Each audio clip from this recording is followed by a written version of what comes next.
Hey, good morning, everybody. We're going to get into Mastery 3 here in AP Pre-Calc. I'm Mr. Aynesworth here, and I'm going to help you out and go through the Mastery.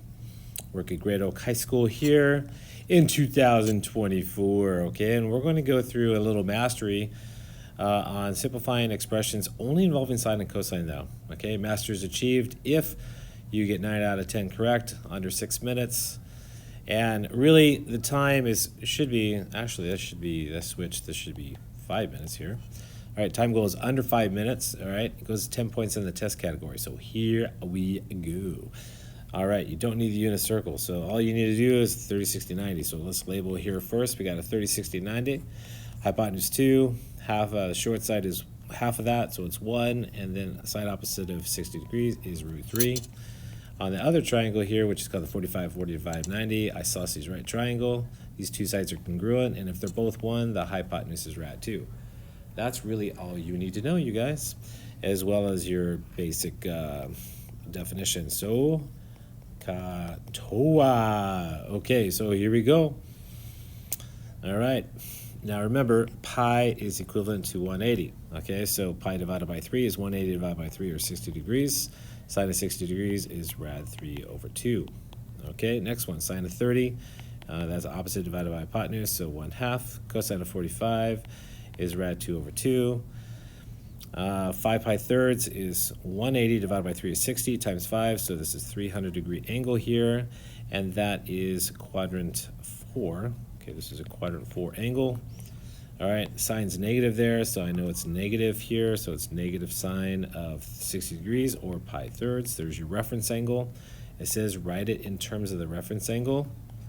Okay, so, and then evaluate. 2 steps, okay? 2 steps. Write it in terms of the reference angle, and then evaluate without a calculator. Okay, so what is this? So pi divided by 3 is 60 degrees.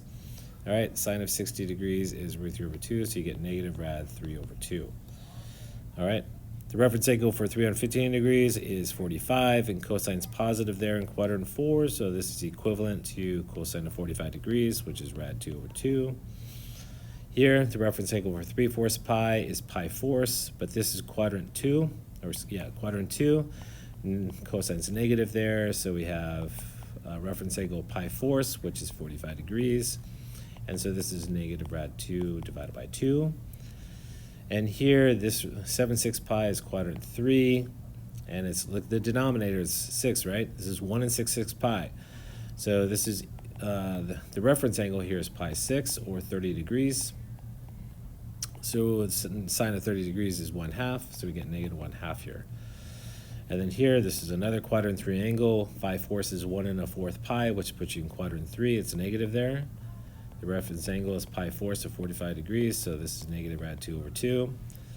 And then here, 11/6 is 1 5/6, which puts you in quadrant 4, and sine's negative there. So this is equivalent to negative sine of pi 6 radians, or 30 degrees. All right, sine of 30 degrees is 1/2, so this is negative 1/2. Last one, this is a quadrant 4 angle. Reference angle is 60 degrees. 360 minus 300 is 60, and cosine's positive there, so this is equal to the cosine of 60 degrees, which we know to be 1/2. Look at that. There we go. And again, I'm teaching, right? If I was doing this by myself, it would take half the time. All right, but you want to write it in terms of the reference angle and then evaluate, and you have to show both steps here. All right, we're talking about step 1, write it in terms of reference angle, and then evaluate step 2. And if you get 90% accuracy, which is 9 out of the 10, you pass the mastery test. Okay? So this is Aynesworth. I'll see you in class. Practice, make yourself proud. I'll see you in the next one.